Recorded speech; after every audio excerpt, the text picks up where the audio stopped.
and I am happy to be here. What do I want to talk about tonight?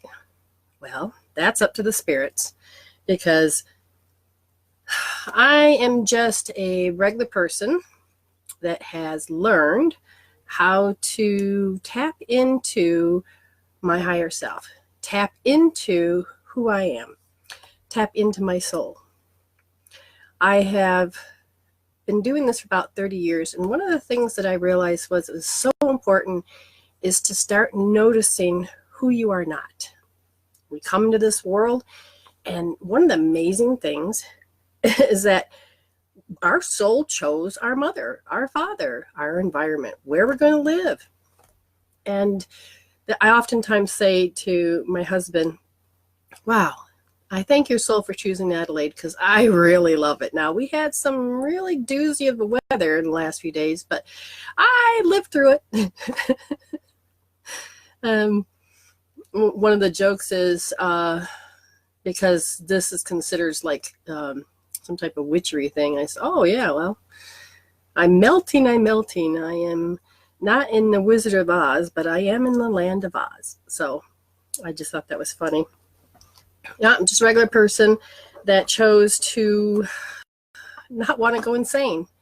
I had complete, utter insanity when it came to emotions, to trying to figure why people would act the way they do. And it gave me the sense that I just did not want to communicate with people. And I love them, but I just didn't know what to do with them.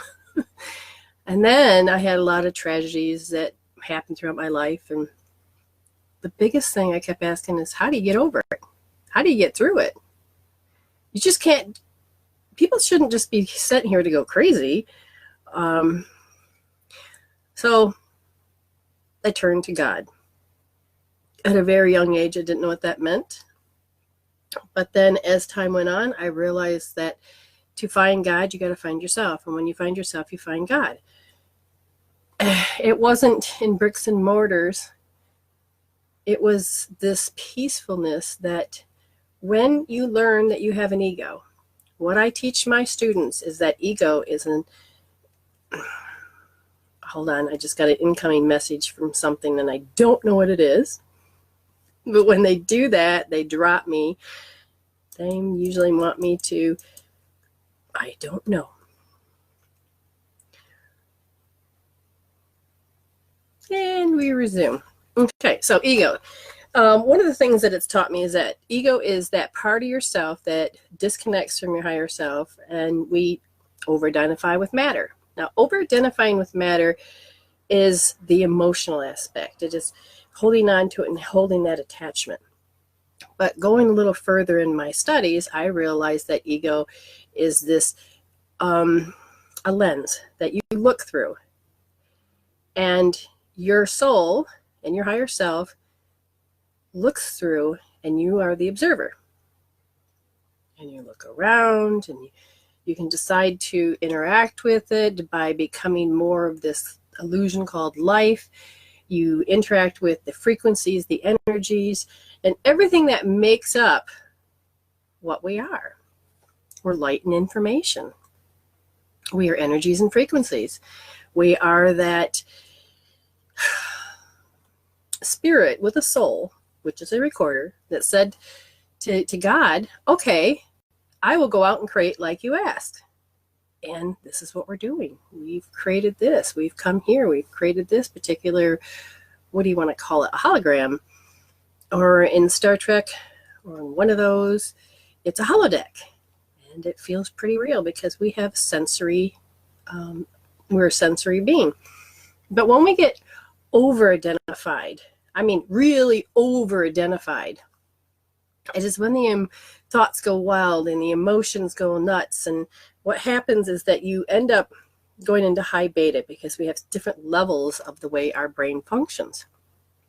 And when you're in high beta, you are basically going into that survival mode of fight, flight, freeze.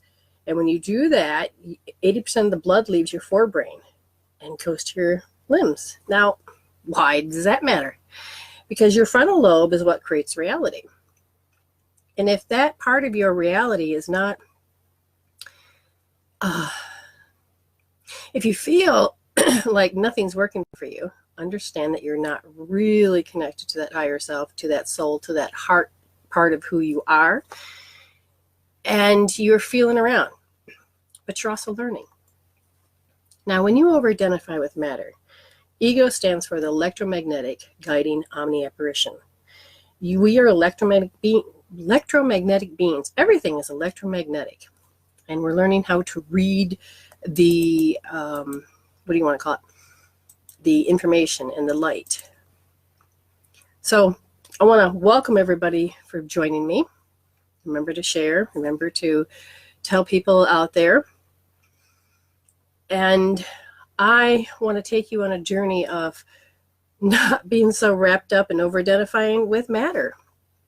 And it's okay to love, and it's okay to live and express. But when you start off as that child, your environment, the people, the culture, the traditions, they are all the ones that you chose. And that's a paradigm that you chose to be in the time of the planet. And everything is so beautifully orchestrated that when you start to live, so I never really left the house and did much. You know, I got married and all that, but it wasn't until I came to Australia that you're able to experience different cultures, different thinking, different beliefs, different everything. But they all thought, and they all had coping tools, and they all had stress, and they all had emotions. And I started to look around and I said, okay, you showed me a long time ago coping tools, and I don't want to do that. I want to do more. And when I was in the States, I learned about resolution. And it's so important to resolve, to evolve, and heal instead of deal. And those words have stuck with me forever. And that's what I've done. You know, you just don't have to cope, manage, deal, and pacify through life. You literally get to find out what you like and don't like. You can find out who you are and who you're not. And when you start to use tools to say, I don't really want to be this pattern. I don't really know if I want that habit. And then I don't look at things as failures or flaws, because they're not. They are your choice to just say, I want to understand this perspective on this particular thing. So you're coming here to master, or maybe defining your dissertation. You're learning what it is all about. So I want to thank a lot of you for taking in. I had made a meme, and you started to repost it again after the last show. And so thank you. That was very helpful. And so I was so moved by that, because when you are on a path switch, and you can have false starts, meaning you can do all the things that you're asked and all the things that you know that you need to be in alignment with, but then when you're ready to think, okay, I'm ready to get back out in that world, and it falls flat. And you're like, wait, what? I thought that was a sign. I thought I read it right. And then you do it again. And you keep doing this over and over until you just kind of get discouraged. And again, that's part of being human, trying to find a place to put my foot. It's not working. Give me a second. Okay. So what do we need to do? We really need to begin to learn to understand that we are these spiritual beings having a human experience. So I went out and decided, okay, I want to reach more people. And again, I came from the United States, in Michigan area. I am going to do another show on Monday and Thursdays at 1 p.m. in Australia time. So that would make about 9:30 at night in Eastern Standard Time in Michigan. So you can join me then as well. So, or you can watch repeats and however you want to do it. But I was talking to Lenny, so we want to all say hello, Lenny, for she is here as this wonderful volunteer that has believed in me and believed in herself. Now, that's so important because when you begin to want to grow, you want to connect with that part of yourself. And so I'm just proud of her for doing what she needs to do and growing and getting to where she has to be. And for her to stand up as the soul and say, hey, you know what? I'm going to help you. And it's like, okay, because you don't know where the help's going to come from. And I said, okay, let's do this. Let's do things. And my husband has been so wonderful at helping me be me more by feeling loved. So what happened last beginning of the week, the camera kept going in and out. And then we decided, I saw all these kids. There were about 25 souls. I'm not asking you to come back, and nobody stand in front of the camera. The camera kept going in and out, in and out. And after the show, I finally said, okay, why are you here? And they said, well, you asked the question. I said, which one was that?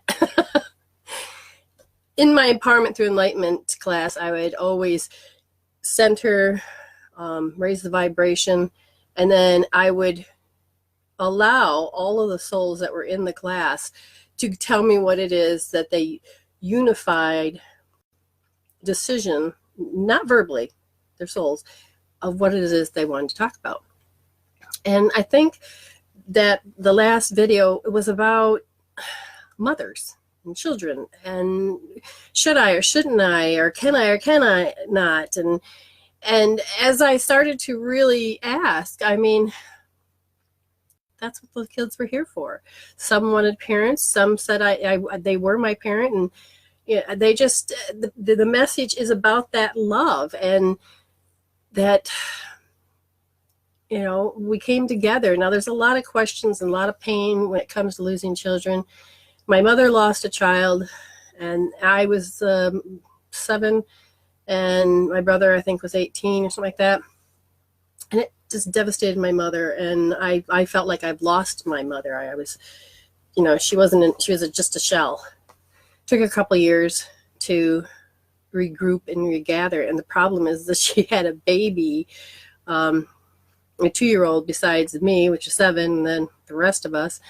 So I know as a child how it feels when the mother has a very emotional thing. You know, you just, it hits the children. It's like, where'd they go? And children, especially the younger ones, will want to save their parents. Like, where's my mommy? Where's my daddy? And then they will try to save their parent. And it's amazing to see in a child's mind that they just want that particular connection that they had again. And the hardest part about being a mother is you don't want to damage your children. You know, but if you look, every adult once were children. Every adult is somehow screwed up in some form, and you wonder what kind of childhood they had. But then every mother is most mothers have done their best to be the best that they can, and they don't want to script a child, but yet there just seems to be a little bit of pattern. Well, regardless. So I always felt like my mother, I didn't have my mother. I felt abandoned to some degree, not having that mother nurturance, even though my mother was a very loving mother. And she would do things and love me and was there for me. But yet, it wasn't until I got older that I realized, oh, it took only one instant to create that thing that our souls both raised our hands. I said, I need to feel abandoned. My mother said, okay, I'll do it. You know, not consciously, not willingly, but on a soul contract wise, yes.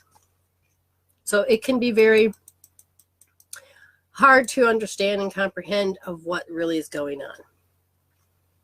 But we're both there to teach each other lessons, to help us unlearn what we need to, take us to the next level, because we're all these little beginners. And once we start to get confused and to question, then that's like as soon as you're about ready to graduate to the next level, and you start questioning, and because you think you know it all. or you don't know it all, but yet you don't care that you don't know it all. But then all of a sudden you get curious. And then eventually you start to graduate, and you get to that, how do you want, I forgot how it goes, incompetent, wow, that's just escaped me. They did it again to me. But it's unconscious incompetence to conscious competence. And then you do that back and forth until you become this master. And it doesn't mean you're grand. It just means you've leveled up. And it feels good, because then you look back and there's a part of you that doesn't want to go back to kindergarten. Why do you need to? Why do you want to? We need to do that with our emotional aspects. And we can get caught up in the world, and we do our best to cope, manage, pacify, and deal with it. But that's not what we're asking anymore. They are asking for you to wake up, feel, and love. And in order to do that, you need to resolve to evolve. You need to learn how to heal instead of deal. And I've run across many wonderful different healers that have basically, you are energy. And once you begin to understand how the body functions with the meridians and what's the body saying, there's some really great books out there about what does the body say. Now, Messages from the Body, I think from Michael J. Lincoln, is the best ones that I found. And I love them. And if you've ever done dream interpretations, you know that, you have a dream, the thing sticks out, you look it up, and you're like, oh, that's what it means. But none of us really had a question, oh, my ear's ringing. What is that? We don't really, maybe we ask, what's that mean? But usually we go to the doctor and say, could you tell me, am I dying? But, if there's messages all over. Like, I'm going to say it wrong. Tinnitus, it's that ringing of the ear. In one aspect, it's drowning it out.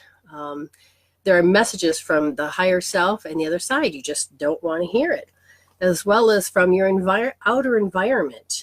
This is in your outer environment. But they are in the case of completely closed mind.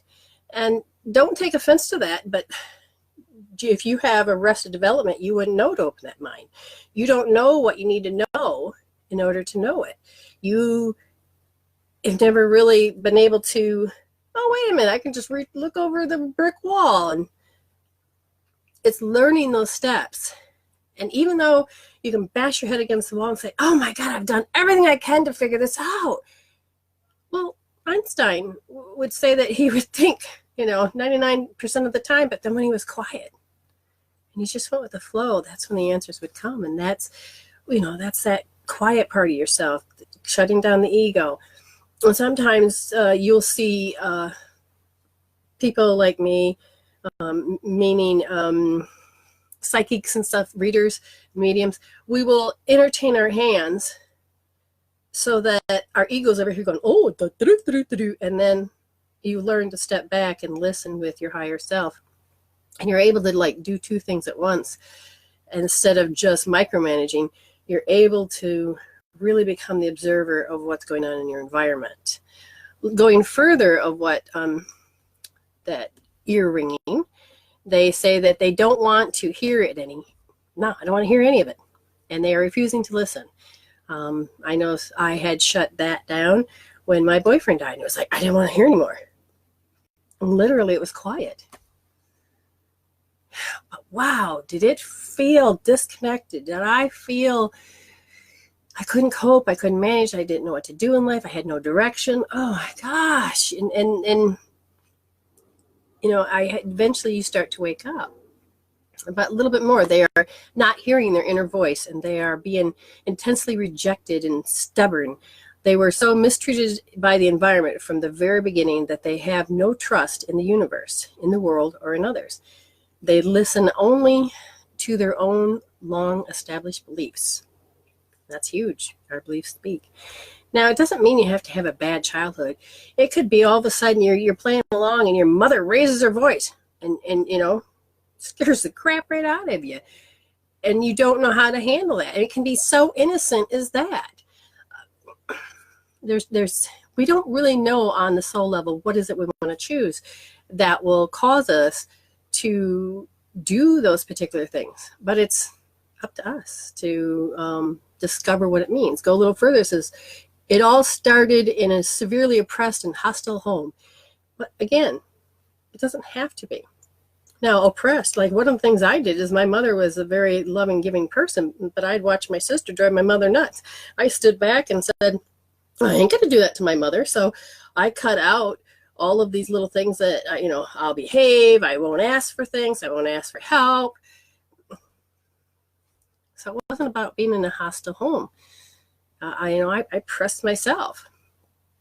So anyways, in the left ear, tinnitus is go away. They are stubbornly ignoring their inner knowing and their inner voice. The right is shut up. They're refusing to listen to the information from the environment. And it's important to pay attention to the clues. Okay, so hopefully you're all still with me. And it's good to see all of you here.